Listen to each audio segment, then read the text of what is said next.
Good morning everyone. I hope आप लोग भी अच्छे होंगे। और अभी तक आप लोग हिंदी विषय के कुछ भी तैयारी नहीं किए हैं, तो आज हम लोग आप लोगों के लिए बहुत ही इम्पोर्टेंट क्वेश्चन लेके आए हैं जो हर एक बार बिहार बोर्ड एग्जाम में पूछा जाता है। तो अभी तक आप लोग कुछ नहीं पढ़े हैं, कोई दिक्कत नहीं है, आप लोग इस वीडियो के अंत तक बने रहें। जो आप लोगों के हिंदी विषय के बहुत ही इम्पोर्टेंट क्वेश्चन लेके आए हैं और सारे क्वेश्चन को सिर्फ आप देखिए और सिर्फ समझ के आप लोगों का हो जाएगा। तो जितने भी दोस्त हैं अपने दोस्तों के पास भी शेयर कर दीजिए ताकि आपका दोस्त भी बिहार बोर्ड परीक्षा में सफल हो सके और अपने सपनों का साकार हो सके, अपने सपनों को पूरा कर सके।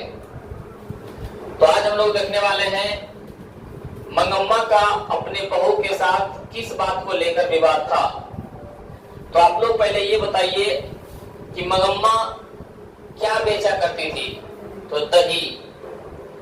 जिनके बीच मंगम्मा और उनकी बहू, बोल देगा मंगम्मा के बहू के नाम क्या थी, तो नजम्मा। मंगम्मा के बहू के नाम क्या थी, नजम्मा। ये दोनों के बीच में विवाद था।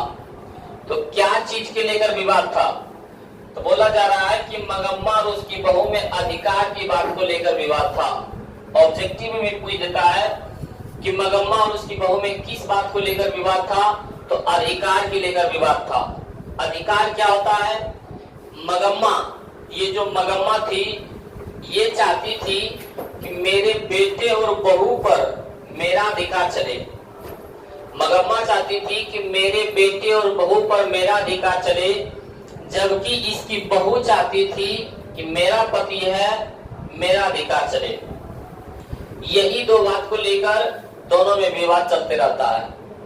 तो हम लोग क्या बोलेंगे कि मंगम्मा और उसकी बहू में किस बात को लेकर विवाद था, तो हम लोग बोलेंगे कि मंगम्मा और उसकी बहू में अधिकार की बात को लेकर विवाद था।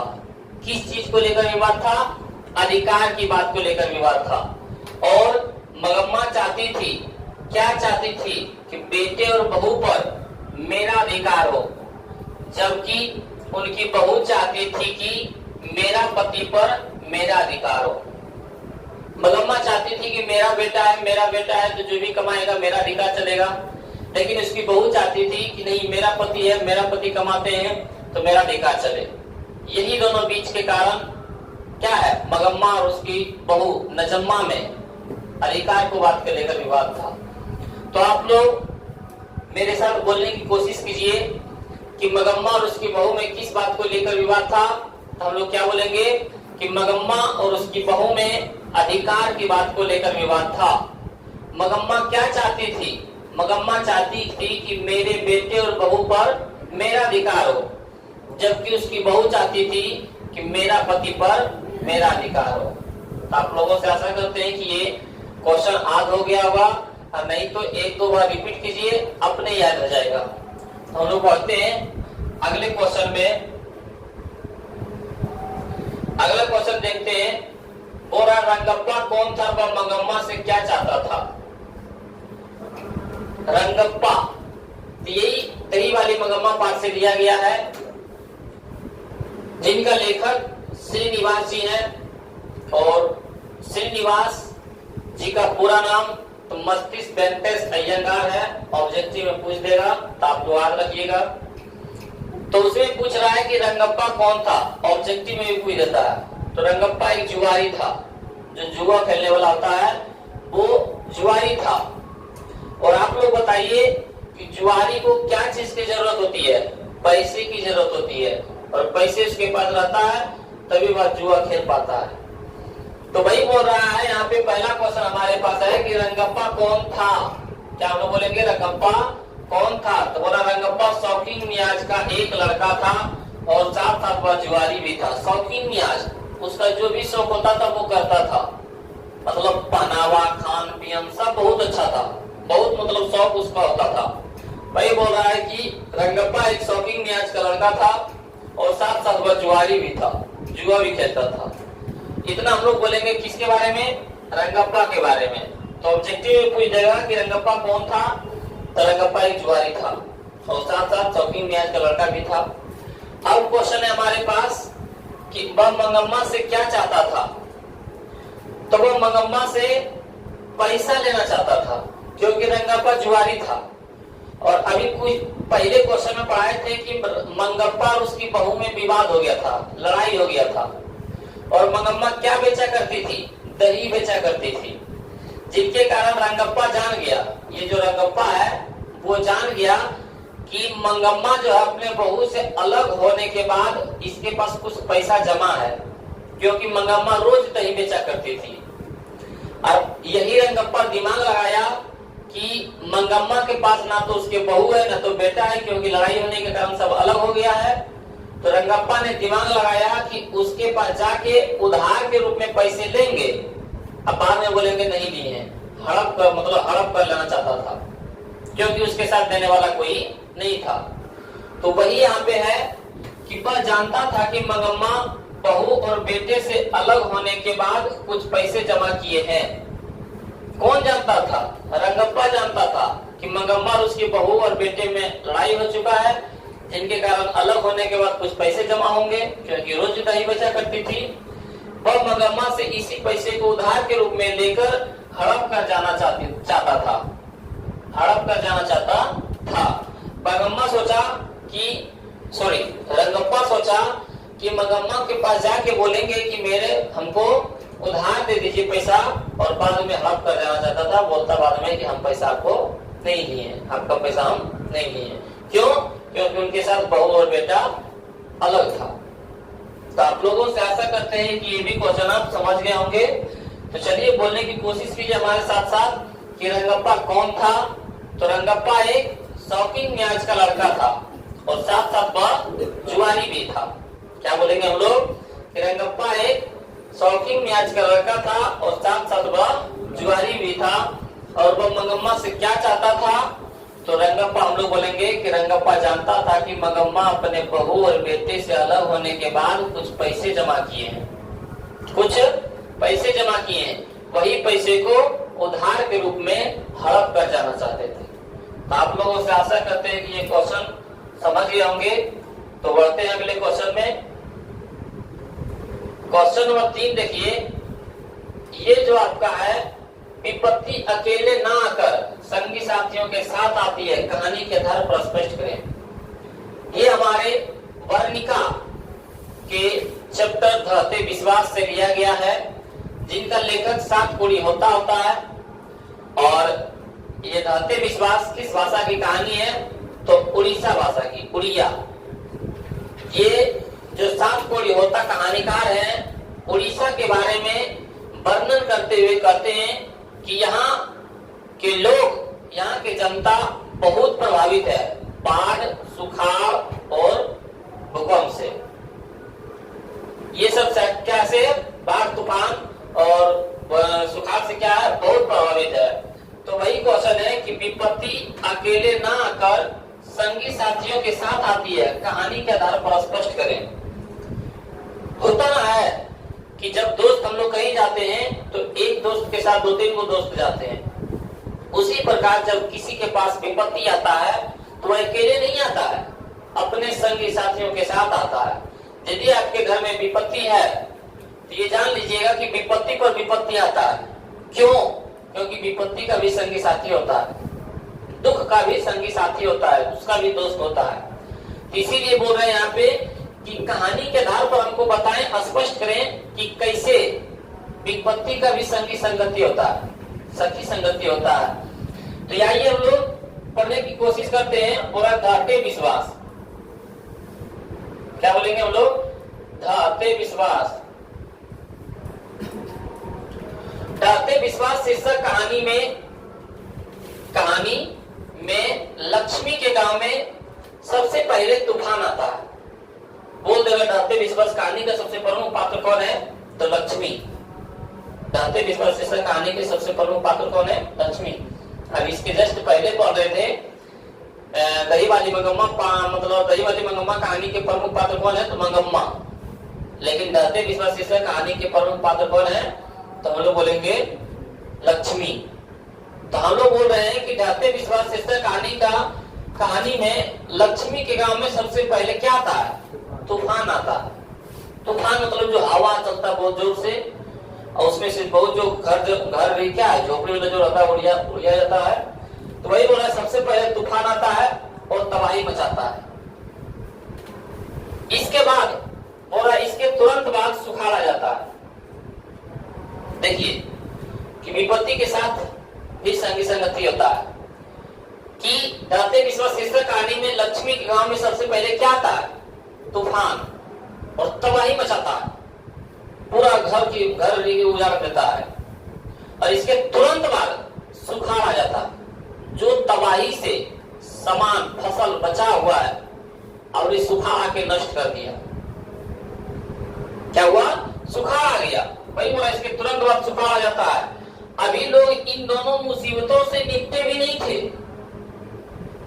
जो उड़ीसा के लोग हैं, तूफान से मान लीजिए कि जिसका घर उजड़ गया है, सुखाड़ से जिसका धन काफी प्रभावित है, अभी लोग इन दोनों मुसीबतों से आगे बढ़े नहीं थे, तब तक क्या आ जाता है?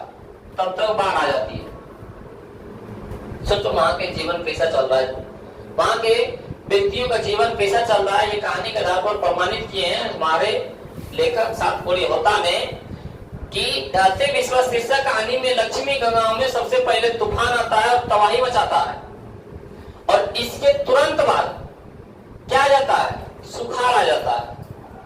और अभी इन दोनों मुसीबतों से निपटे भी नहीं थे, मतलब बहुत से लोग आगे बढ़े भी नहीं थे। जिसका घर उजड़ गया, घर भी नहीं बनाए थे, जिसका धन क्षति हो गया था, वो आगे बढ़े भी नहीं थे, तब तक बाढ़ आ जाता है। मतलब जो भी बचाव की पूरे देते के पार, वही बोल रहा है, बाढ़ आ जाता है। इससे पता चलता है कि विपत्ति अकेले ना आकर संगी साथियों के साथ आती है। बताइए, इससे पता चलता है कि नहीं कि विपत्ति का भी दोस्त होता है, दुख का भी दोस्त होता है। कि पहले क्या आता है? तूफान, ये भी विपत्ति था। इसके तुरंत बाद सुखाड़ आ जाता है, ये भी विपत्ति है। इसके इन दोनों भी मुसीबतों से निपटे नहीं थे, तब तक बाढ़ आ जाता है, ये भी विपत्ति है। तो इससे पता चलता है कि विपत्ति अकेले ना आकर संगी साथियों के साथ आती है। तो चलिए हमारे साथ एक बार दोहराने की कोशिश कीजिए। हम लोग क्या बोलेंगे कि ढलते विश्वास शीर्षक कहानी में लक्ष्मी के गांव में सबसे पहले क्या आता है? तूफान आता है, और क्या आता है? तबाही मचाता है। इसके तुरंत बाद क्या आ जाता है? सुखाड़ आ जाता है। और अभी इन दोनों मुसीबतों से निपटे भी नहीं थे, तब तक क्या आ जाता है? बाढ़ आ जाता है। इससे ही पता चलता है कि विपत्ति अकेले ना आकर संगी साथियों के साथ आती है। तो आप लोगों को यदि समझ में आ रहा है तो वीडियो को एक बार लाइक, शेयर और सब्सक्राइब जरूर करें।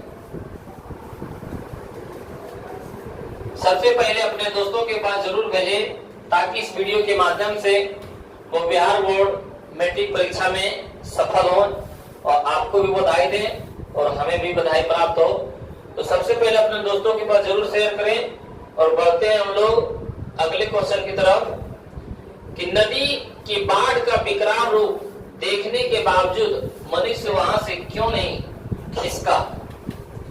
जब देखा कि बाढ़ पूरा आने वाला है, भयानक आने वाला है, तब फिर भी वहां के लोग वहां से नहीं भागे। क्यों?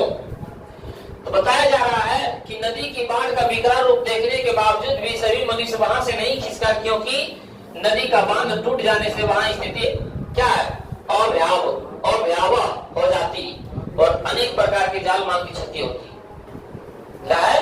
बोल रहा हमारे पास कि यदि वहां के लोग वहां से यदि खिसक जाते, वहां से चले जाते हैं, तो और भयानक वहां पर क्या होता? नजारा होता। तो हमारे पास बोलेंगे कि नदी की बाढ़ के विकराल रूप देखने के बावजूद, ये तो क्वेश्चन ही है कि नदी की बाढ़ का विकराल रूप देखने के बावजूद मनुष्य वहां से क्यों नहीं खिसका? तो हम लोग क्या बोलेंगे कि नदी की बाढ़ का विकराल रूप देखने के बावजूद भी सभी मनुष्य वहां से नहीं खिसका। क्यों? क्योंकि बोल रहा है कि नदी का बांध टूट जाने से, यदि वहां पर बांध टूट जाता, वहां से मनुष्य चला जाता, तो बांध तो टूट ही जाता। तो वही बोल रहा है, बांध टूट जाने से वहां की स्थिति और भयावह हो जाता, और भयावह हो जाता, मतलब भयानक हो जाता, बहुत ही खतरनाक हो जाता, और अनेक प्रकार के जान माल की क्षति होती। मान लीजिए कि वहां से हम लोग खिसकते हैं, वहां से हम लोग भाग जाते हैं, तो अपने जन बचा के ने, और जो धन जन है, जो भी मतलब जानवर भी है, जो भी हमारे पास कमाया हुआ धन है, वो तो हम लोग जा नहीं सकते थे। वही हो रहा है कि यदि वहां से हम लोग चले जाते हैं तो अनेक प्रकार के जानवर की क्षति होता। तो हम लोग बढ़ते हैं फिर क्वेश्चन नंबर 5 में। क्वेश्चन नंबर 5 में देखिए क्या बोला जा रहा है। माँ मंगू को अस्पताल में भर्ती कराना क्यों नहीं चाहती थी। माँ जो है ये चैप्टर ही माँ है, जिनके लेखक ईश्वर पेटलीकर है। तो बोला जा रहा है यहाँ पे कि माँ जो है अपनी बेटी मंगू को अस्पताल में भर्ती कराना नहीं चाहती थी। क्यों? तो माँ बचपन से ही क्या थी, मंगू बचपन से ही पगली और गूंगी थी। मंगू की एक बहन थी और 2 भाई थे। तो यहाँ पे बोला जा रहा है कि जो माँ है, मंगू की जो माँ है, उसको अस्पताल में भर्ती कराना नहीं चाहती थी। इसमें क्या कारण है? ऐसा क्या कारण आ गया कि जो एक माँ मंगू को, अपने बेटी को अस्पताल में भर्ती नहीं करना चाहती है?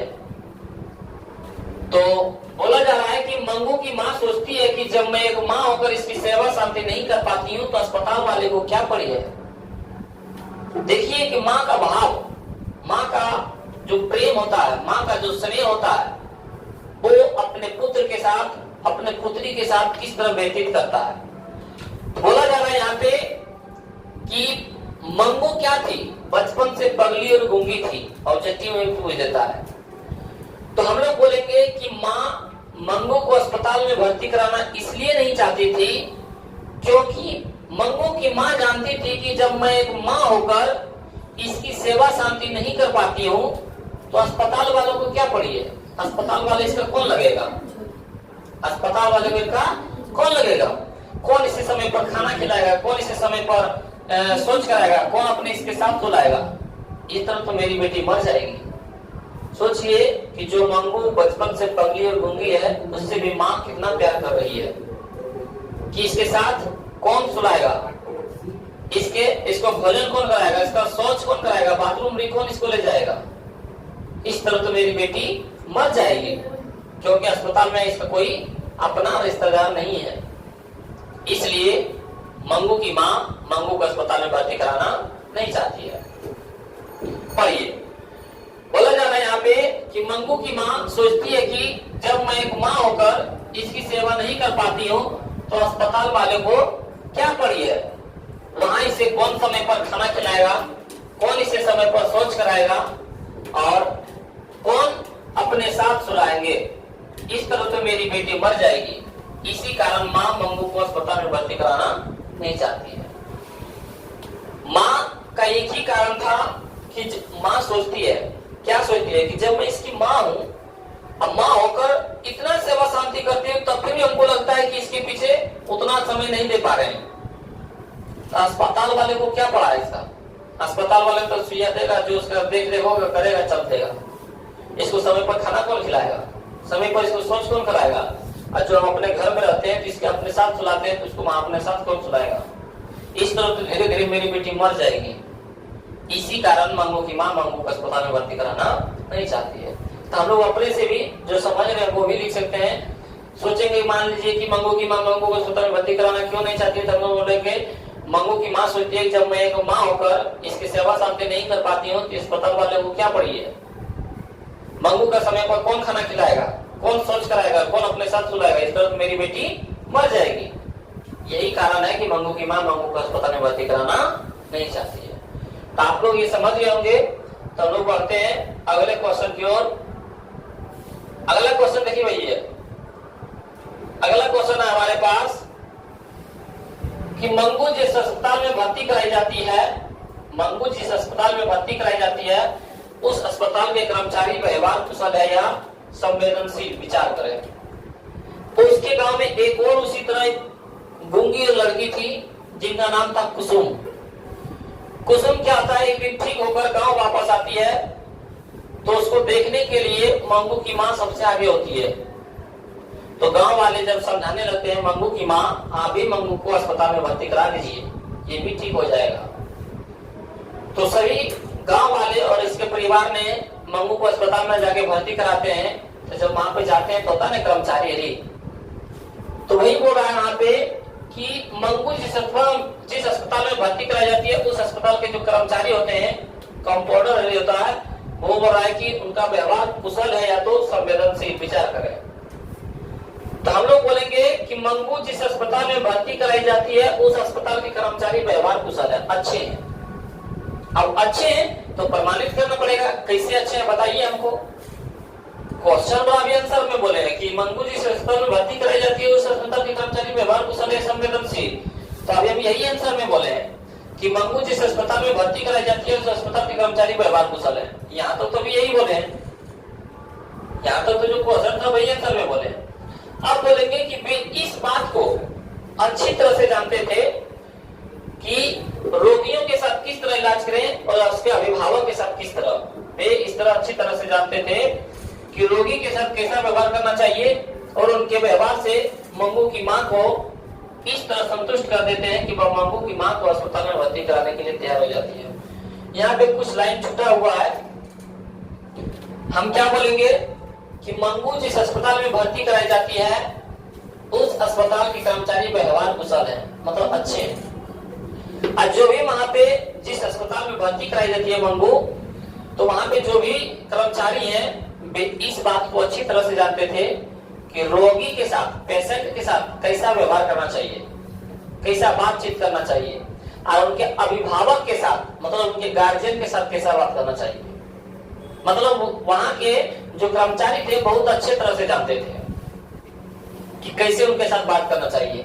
और इन बातों से मंगू की मां एकदम संतुष्ट हो जाता है कि मेरी बेटी इस अस्पताल में मरने वाला नहीं है, मतलब अच्छी से देख रेख होगा, मेरी बेटी का क्या होगा, अच्छी से देख रेख होगा। तो वही बोल रहा है यहाँ पे कि मंगू जिस अस्पताल में भर्ती कराई जाती है उस अस्पताल के कर्मचारी व्यवहार कुशल है। वे इस बात को अच्छी तरह से जानते हैं कि रोगी के साथ कैसा व्यवहार करना चाहिए। और यहाँ से थोड़ा और लाइन लिखिएगा, उनके अभिभावक के साथ, उनके अभिभावक मतलब गार्जियन, अभिभावक के साथ कैसा व्यवहार करना चाहिए। उसके बाद बोलेगा कि वे अपने व्यवहार से मंगू की मां को इस तरह संतुष्ट कर देते हैं कि वह मंगू को अस्पताल में भर्ती कराने के लिए तैयार हो जाती है। मतलब वहां के कर्मचारी मंगू की मां को एकदम विश्वास दिला दिया था कि आपकी बेटी को यहाँ कुछ होने वाला नहीं है, आपसे ज्यादा हम ध्यान रखेंगे। वही बोला है कि वे अपने व्यवहार से, वे अपनी बातों से इस तरह मंगू की मां को संतुष्ट कर देते हैं कि मंगू की मां अस्पताल में भर्ती कराने के लिए तैयार हो जाती है कि हम मंगू को अस्पताल में भर्ती करा देंगे। पहले तो मंगू की मां अस्पताल में भर्ती कराने ही नहीं चाहती थी। क्यों? क्योंकि उसको समय पर कौन खिलाएगा, समय पर शौच कौन कराएगा, उसके साथ खिलाएगा कौन, इस तरह तो मेरी बेटी मर जाएगी। लेकिन वहां के कर्मचारी ने इसे इस तरह मतलब बातें किया, इस तरह मतलब वहां पे व्यवस्था था कि मंगू की मां संतुष्ट हो गए और मंगू को अस्पताल में भर्ती करा देते हैं। तो वही क्वेश्चन है हमारे पास कि मंगू जिस अस्पताल में भर्ती कराई जाती है उस अस्पताल के कर्मचारी व्यवहार कुशल है, संवेदनशील। तो आइए हम लोग के साथ बोलेंगे हम लोग कि मंगू जिस अस्पताल में भर्ती कराई जाती है उस अस्पताल के कर्मचारी व्यवहार कुशल है। वे इस बात को अच्छी तरह से जानते हैं कि रोगियों के साथ कैसा व्यवहार करना चाहिए और उनके अभिभावकों के साथ कैसा व्यवहार करना चाहिए। और वे अपने व्यवहारों से मंगू की मां को इस तरह संतुष्ट कर देते हैं कि मंगू की मां अस्पताल में भर्ती कराने के लिए मंगू को तैयार हो जाती है। तो आशा करते हैं कि आप लोग ये समझ गए होंगे। तो हम लोग बढ़ते हैं अगले क्वेश्चन की ओर। देखिए अभी जो बोल रहे थे कि मंगू के पागलपन में सुधार दे, मंगू के प्रति मां और परिवार, मां और समाज की प्रतिक्रिया सुधार को अपने शब्दों में लिखे। बोले थे कि कुसुम उनके गांव में एक लड़की थी, कुसुम उनके गांव में क्या थी, एक लड़की थी। उसी को क्या है ठीक हो गया था। उनके गांव में भी एक और लड़की थी, मंगू की तरह एक और पागल और गूंगी थी। उनका नाम क्या था, कुसुम। तो भाई बोल रहा है कुसुम के पागलपन में सुधार दे कि उनका जो पागलपन था वो सुधार हो गया था। तो मंगू के प्रति मां और परिवार और समाज की प्रतिक्रिया को सुधार को अपने शब्दों में लिखें। होता क्या है कि जब कुसुम ठीक होकर गांव वापस आती है, जब कुसुम ठीक होकर गांव वापस आती है तो गांव के सारे लोग देखने के लिए उमड़ पड़ते हैं कि जो पागल थी वो कैसे ठीक हो गई। तो वही बोल रहा है कि कुसुम जब ठीक होकर गांव वापस आती है तो गांव के सारे लोग देखने के लिए आते हैं, उमड़ पड़ते हैं। जिसमें सबसे आगे कौन होती है? मंगू की माँ होती है। जिसमें सबसे आगे कौन होती है? मंगू की माँ होती है। और जब वहां पे जाके देखते हैं तो मंगू की माँ को गांव वाले ने, सारे लोग गांव वाले ने समझाने लगते हैं कि आप भी मंगू को भर्ती क्यों नहीं कर देते हैं, आप भी मंगू को भर्ती कर दीजिए, मंगू भी ठीक हो जाएगी। तो आइए पढ़ते हैं। बोला कि जब कुसुम ठीक होकर गांव वापस आने लगती है तो गांव के सारे लोग उसे देखने के लिए उमड़ पड़ते हैं। जिसमें सबसे आगे मंगू की माँ है, उसे ठीक देखकर गांव के लोग मंगू को समझाने लगती है। मंगू की माँ को समझाने लगती है कि आप भी मंगू को अस्पताल में भर्ती करा दीजिए, वह भी ठीक हो जाएगी। उसे ठीक देखकर मंगू की माँ भी, मतलब कुसुम को ठीक देखकर मंगू की माँ भी मंगू को अस्पताल में भर्ती कराने के लिए इच्छा जाग जाती है कि अब हम भी मंगू को भर्ती करा देंगे, मेरी बेटी नहीं मरेगी। और परिवार के लोग उसे अस्पताल में ले जाकर भर्ती करा देती है। तो वही क्वेश्चन है कि कुसुम के पागलपन में सुधार देख मंगू की माँ परिवार और समाज की प्रतिक्रिया को अपने शब्दों में लिखे। तो हम लोग क्या बोलेंगे? चलिए बोलिए कि कुसुम जब ठीक होकर गांव वापस आती है तो गांव के सारे लोग देखने के लिए क्या करते हैं? उमड़ पड़ते हैं। इसमें सबसे आगे कौन होती है? मंगू की माँ होती है। तब मंगू की माँ जब देखने जाती है तो मंगू की माँ को कौन समझाने लगती है? गांव वाले लोग मंगू की माँ को समझाने लगती है। क्या समझाने लगती है? कि आप भी मंगू को अस्पताल में जाकर भर्ती करा दीजिए, मंगू भी ठीक हो जाएगी। तो इससे क्या होता है? मंगू की माँ को इच्छा जाग जाती है कि हम भी जाके मंगू को अस्पताल में भर्ती करा देंगे। और इसके बाद मंगू के परिवार वाले, मतलब उनके परिवार वाले लोग अस्पताल में जाकर भर्ती करा देती है। तो आप लोगों से आशा है कि ये भी क्वेश्चन आप लोग सही तरीके से समझ गए होंगे। तो आप लोग वीडियो के अंत तक बने रहें। बहुत ही आसान तरीके से क्वेश्चन है और बार बार क्वेश्चन ये सब पूछा जाता है। तो लोग बढ़ते हैं अगले क्वेश्चन की ओर। पापाती कौन थी और वह शहर क्यों लाई गई थी? अभी हम लोग पढ़ रहे थे मंगू के बारे में, जो बचपन से पगली और गूंगी थी। आज हम लोग पढ़ रहे हैं पापाती के बारे में। पापाती बोल रहा है, वो जगह पापाती कौन थी? बल्ली अमाल की बेटी थी। पापाती कौन थी?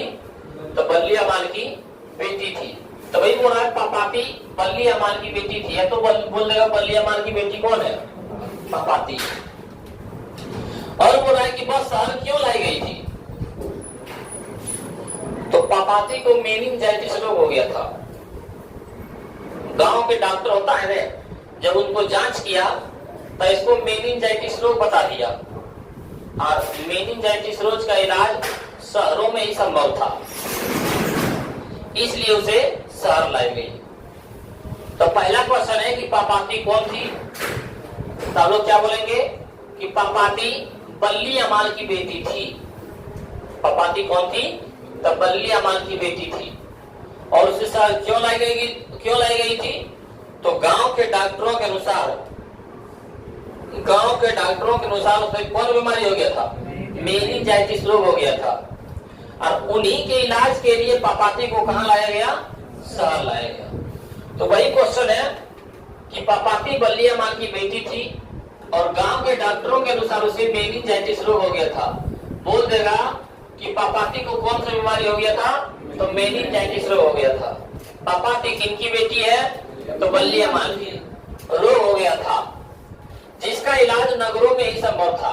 इसी रोग के इलाज के लिए उसे शहर लाई गई थी। तो आप लोग इस क्वेश्चन को भी समझ गए होंगे कि पापाती कौन थी? तो पापाती बल्ली अमाल की बेटी थी। उसे शहर क्यों लाई गई थी?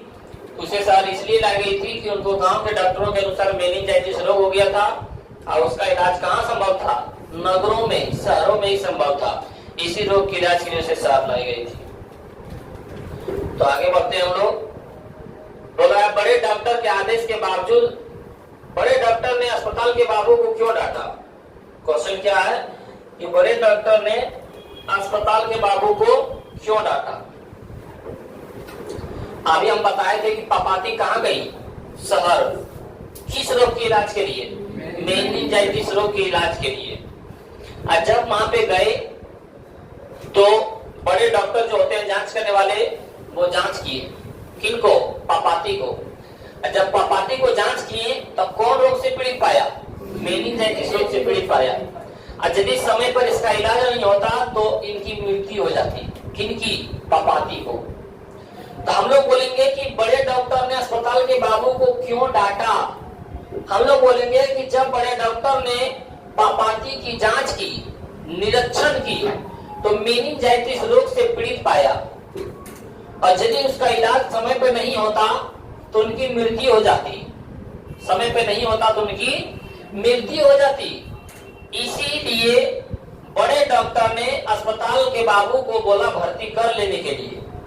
अस्पताल के बाबू को बोला भर्ती कर लेने के लिए, लेकिन अस्पताल के बाबू ने बोला कल सुबह 7:30 बजे आइएगा।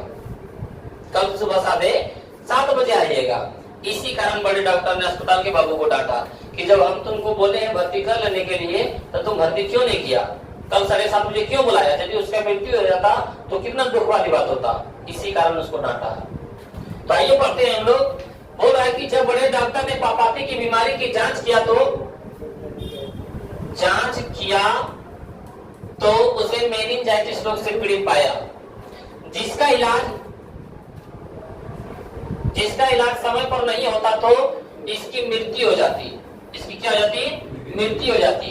जिसके कारण बड़े डॉक्टर ने अस्पताल के बाबू को पापाती को अस्पताल में भर्ती कर लेने के लिए कहा।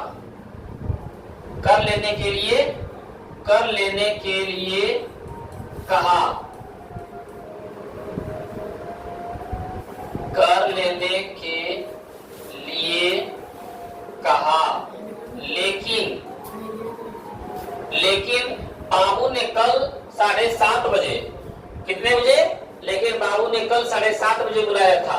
इसी कारण बड़े डॉक्टर ने अस्पताल के बाबू को डांटा। तो जो हम समझाते हैं उनके बातों को सिर्फ ध्यान से सुनिए कि क्वेश्चन था कि बड़े डॉक्टर ने अस्पताल के बाबू को क्यों डांटा।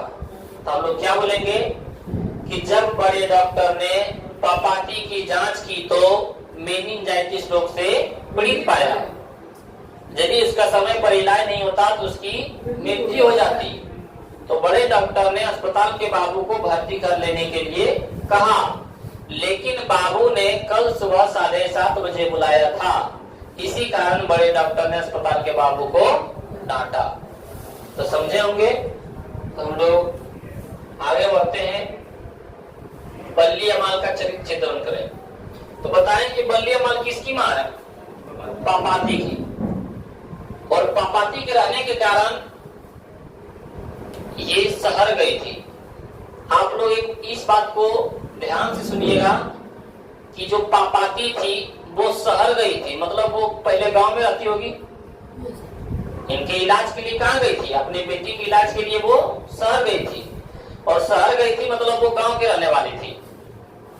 तो गांव के रहने वाली अधिकतर औरत क्या था? अनपढ़। अभी थोड़ा बहुत पढ़ा है, लेकिन पहले वाला क्या था? अनपढ़।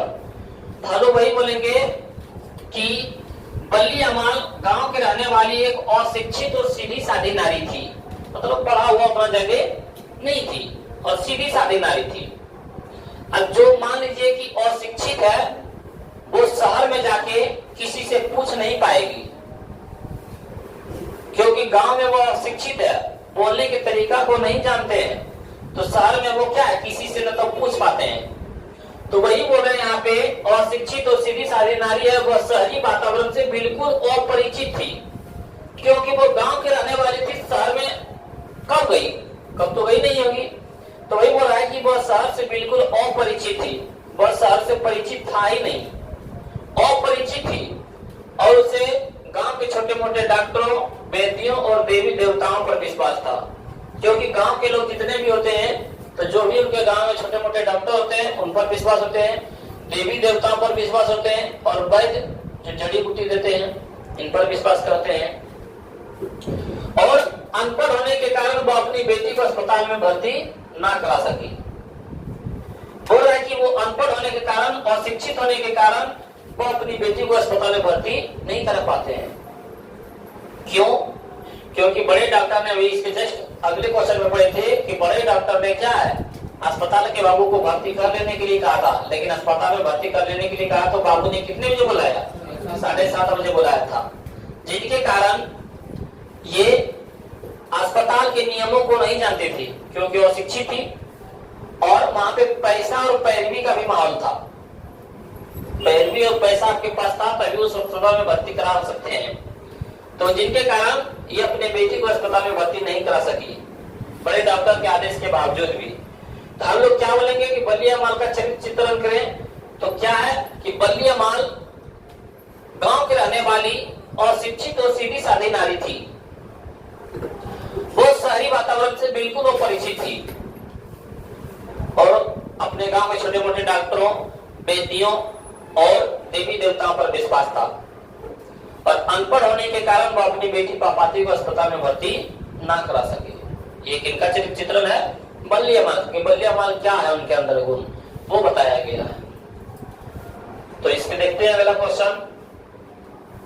सीता क्या सोचकर घर से निकल पड़ी? ये किस चैप्टर से है?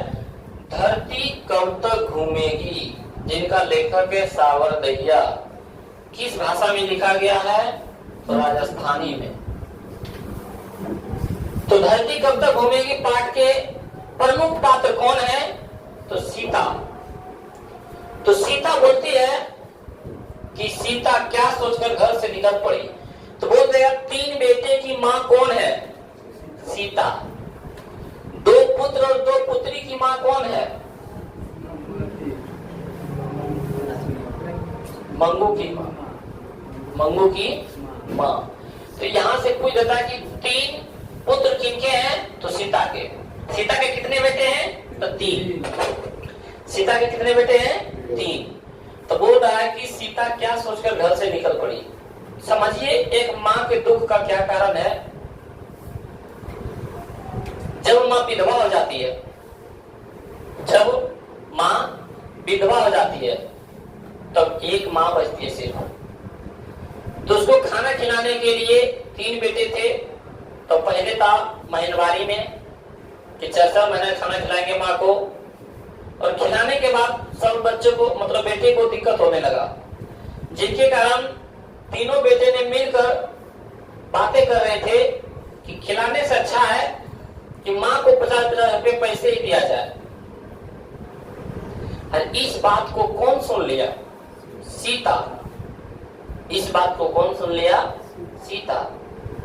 सीता सोचने लगी कि जब हमको बेटा क्या करेगा, पैसे ही देगा ने, काम हमको ही करना पड़ेगा, बर्तन हमको ही धोना पड़ेगा, खाना बनाना हमको ही पड़ेगा। तो वही बोल रहा है कि जब सीता ने अपने बेटे से 50-50 रुपए देने की बात सुनी तो सीता सोचने लगी कि जब मुझे मेहनत मजदूरी करनी है तो ये दुनिया बहुत बड़ी है, ये दुनिया बहुत बड़ी है, कहीं भी जाकर मेहनत मजदूरी कर अपना पेट पाल सकती हूँ। यही बात को सोचकर सीता घर से निकल पड़ी। सीता क्या सोचकर घर से निकल पड़ी कि जब बेटे ने 50-50 रुपए दे रहे हैं तो खाना बनाना, बर्तन धोना, सब कुछ काम करना हमको ही है, तो ये दुनिया बहुत बड़ी है। किन्हीं के घर में जाकर जब ये अपना मेहनत कर देंगे ने तो हमको खाने के लिए दे देगा, तो फिर हम अपने बेटे को अधीन क्यों रहेंगे? हम अपना बेटा का अधीन क्यों रहेंगे? क्यों उसका 50-50 रुपए लेंगे? तो भाई यहाँ पे सुनिए, बोल रहा है सीता क्या सोचकर घर से निकल पड़ी।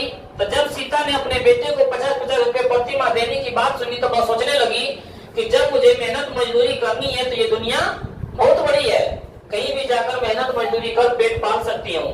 यही बात सोचकर सीता घर से निकल पड़ी। तो आप लोगों से आशा है कि ये भी क्वेश्चन समझ गए होंगे। हम लोग क्या बोलेंगे, सीता घर से क्यों निकल पड़ी? तो बोल देगा ऑब्जेक्टिव में भी कि सीता ने कितने मतलब रुपए देने की बात सुनी, 50-50 रुपए। तो वो सीता क्या सोचने लगी कि जब मुझे मेहनत मजदूरी करनी है तो ये दुनिया बहुत बड़ी है, कहीं भी जाकर मेहनत मजदूरी कर अपना पेट पाल सकते हैं। यही बात से उसके सीता घर से। तो बढ़ते हैं अगले क्वेश्चन में। बोल रहा है पाली बदलने पर बच्चों की खुशी और माता पिता की नाखुशी का क्या कारण है? धरती कब तक घूमेगी, शीर्षक पाठ पर स्पष्ट करें। ये सीता वही है जिनको 3 पुत्र थे।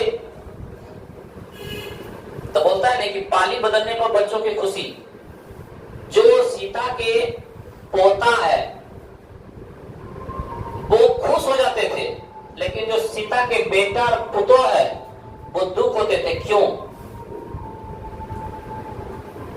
तो पहले 50,000 रुपए देने से पहले सीता हर एक बेटे के पास जाके 4-4 महीना खाना खाते थे। तो जब पाली बदलता था, मान लीजिए कि पहला बेटा के पास 4 महीने खाना खा लिए, तो दूसरे बेटे के पास 5वां महीना से खाना है। तो जब दूसरे बेटे के पास जाते थे तो उनका जो बेटा था, मतलब सीता के जो पोता पोती जो था वो खुश हो जाते थे, बच्चे खुश हो जाते थे, लेकिन उनके जो माता पिता है वो दुख होते थे। मतलब सीता के जो बेटा था वो दुख हो जाता था। ऐसा क्यों? क्योंकि बच्चों का हृदय निश्चल होता है।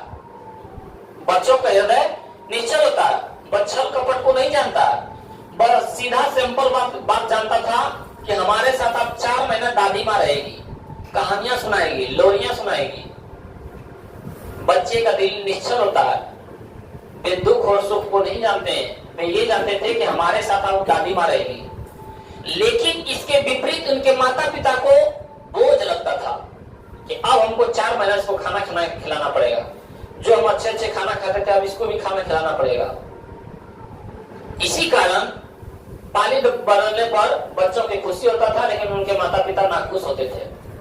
जब इस गुड़िया को भी ढोना है, लेकिन ये बात गलत है, माँ होती है।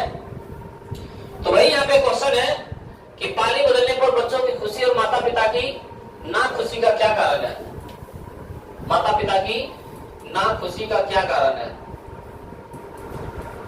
हम लोग बोलेंगे बच्चों का हृदय निश्चल होता है और वो अपने दादी माँ से बहुत प्यार करता था। बच्चे दादी माँ से अधिक लगाव रखता है, लेकिन दूसरे विपरीत उसके माता पिता बहुत समझते थे, बहुत समझते हैं। इसके कारण पाली बदलने पर बच्चों की खुशी होती थी, लेकिन माता पिता की नाखुश होते थे। और बढ़ते हैं हम लोग अगले क्वेश्चन में। ये साथ लास्ट क्वेश्चन भी है, नहीं एक और है। सीता अपनी स्थिति की तुलना किससे करती है? सीता अपनी स्थिति की तुलना किससे करती है? ऑब्जेक्टिव में पूछ देगा तो ऑब्जेक्टिव में बोलिएगा कि सीता अपनी स्थिति की तुलना भिखारी से करती है। क्यों? क्योंकि सीता 4 महीना एक पुत्र के साथ खाना खाया, 4 महीना समाप्त होते हुए दूसरे पुत्र के पास जाते थे कि मुझे खाना दो। फिर दूसरे पुत्र के पास 4 महीना जैसे समाप्त होता था, फिर तीसरे पुत्र के पास जाते थे, मुझे खाना दो। फिर तीसरे पुत्र के पास जैसे 4 महीना समाप्त होता था, फिर पहले पुत्र के पास आते थे, मुझे खाना दो। और मुझे खाना दो कौन बोलता है? भिखारी। भिखारी किसी दरवाजे पर जाके आवाज लगाती है, माई माई मुझे रोटी दो, तब घर से अंदर से आवाज आता है कि अगले दरवाजे पर जाओ। उसी स्थिति में, उसी प्रकार की स्थिति किसके साथ आ गई? सीता के साथ। एक बेटे के साथ समाप्त हुआ, दूसरे बेटे के पास जाता था, मुझे रोटी दो। दूसरे बेटे के पाली समाप्त होता था, तीसरे बेटे के पास जाता था, मुझे रोटी दो। इस प्रकार अपनी स्थिति की तुलना किससे करती है? भिखारी से। तो हम लोग बोलेंगे सीता अपनी स्थिति की तुलना उस भिखारी से करती है जो किसी दरवाजे पर जाके आवाजें लगाती है, माई माई मुझे रोटी दो, लेकिन घर के अंदर से आवाज आता है किसी दूसरे दरवाजे पर जाओ। क्योंकि एक भिखारी का काम होता है, जो भीख मांगने वाला होता है, सबके दरवाजे पर जाके आवाज लगाता है, माई माई मुझे रोटी दे दो, भूख लगी है। लेकिन यदि घर में रोटी नहीं लाने के कारण बोलता है किसी अगले दरवाजे पर जाओ। वही स्थिति किनके साथ हो गया? सीता के साथ। तो वही यहाँ पे है, आइए देखते हैं। वह सीता अपनी स्थिति की तुलना उस भिखारी से करती है जो किसी के दरवाजे पर जाकर आवाज लगाती है कि माई माई रोटी दो, लेकिन घर से आवाज आता है कि किसी दूसरे दरवाजे पर जाओ, किसी दूसरे दरवाजे पर जाओ। ये भी समझ गए होंगे। और बढ़ते हैं अगले क्वेश्चन की ओर। बोल रहा है कि सीता को किस दिन लगा कि लापसी बिल्कुल फीकी है। सीता को किसने लगा कि लापसी बिल्कुल फीकी है, और लापसी खाते समय उसे कैसा महसूस हो रहा था। तो सीता को नाहर सिंह जी दिन वाले लगा कि लापसी बिल्कुल फीकी है। सीता को किस दिन लगा कि लापसी बिल्कुल फीकी है, तो नाहर सिंह जी दिन वाले। और लापसी खाते समय उसे कैसा महसूस हो रहा था, तो उसे खाते वक्त उसे गले में अटकने जैसा महसूस हो रहा था, क्योंकि लापसी बिल्कुल फीकी थी। नहीं लग रहा था कि हमारे गले के अंदर उसको डालें, लेकिन भूख रहने के कारण हर एक चीज अच्छे लगता है। तो वही बोल रहा है कि किस दिन उसको लापसी बिल्कुल फीकी लगा, नाहर सिंह जी वाले, और उसे गले में कैसा महसूस हो रहा था, अटकने जैसा। ये आपका वर्णिका का चैप्टर का 5 चैप्टर में से बीवीआई क्वेश्चन था, जो आपके बिहार बोर्ड एग्जाम में क्वेश्चन आंसर 10 नंबर का पूछा जाता है। 5 क्वेश्चन का जवाब देना है, 2-2 नंबर का आता है, 10 नंबर का पूछा जाता है। और ये 5 क्वेश्चन में से यही वर्णिका में से ही आपका 2 से 3 क्वेश्चन रहता है। ये आज 14 क्वेश्चन है। हिंदी में से आपका 5 ही क्वेश्चन पूछता है।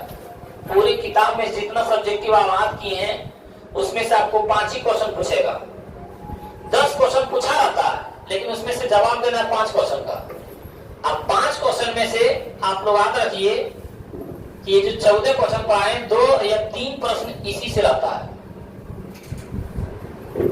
और जो अब बच गया 24 चैप्टर गोधुली से, उससे 2 या 3 क्वेश्चन पूछता है। 24 चैप्टर में से 2-3 क्वेश्चन पूछता है, और इसमें पढ़ाई इसमें से भी 2-3 क्वेश्चन है। तो ये सब क्वेश्चन को याद रखिए और इस चैनल पर बने रहिए, ताकि इस चैनल के माध्यम से आप लोगों के पास बीवीआई क्वेश्चन पहुंच सके। और अपने दोस्तों के पास एक बार शेयर जरूर करें, और इतना शेयर करें कि आप लोग एक बार सफलता की सीढ़ी पर जरूर चढ़ें। और मेरी ओर से हार्दिक बधाई है, और आज से आप लोग बहुत तैयारी करें, और इतना तैयारी करें ताकि आपका परिवार और समाज का नाम रोशन हो सके, ताकि आप अगली पीढ़ी पर चल सकें। धन्यवाद।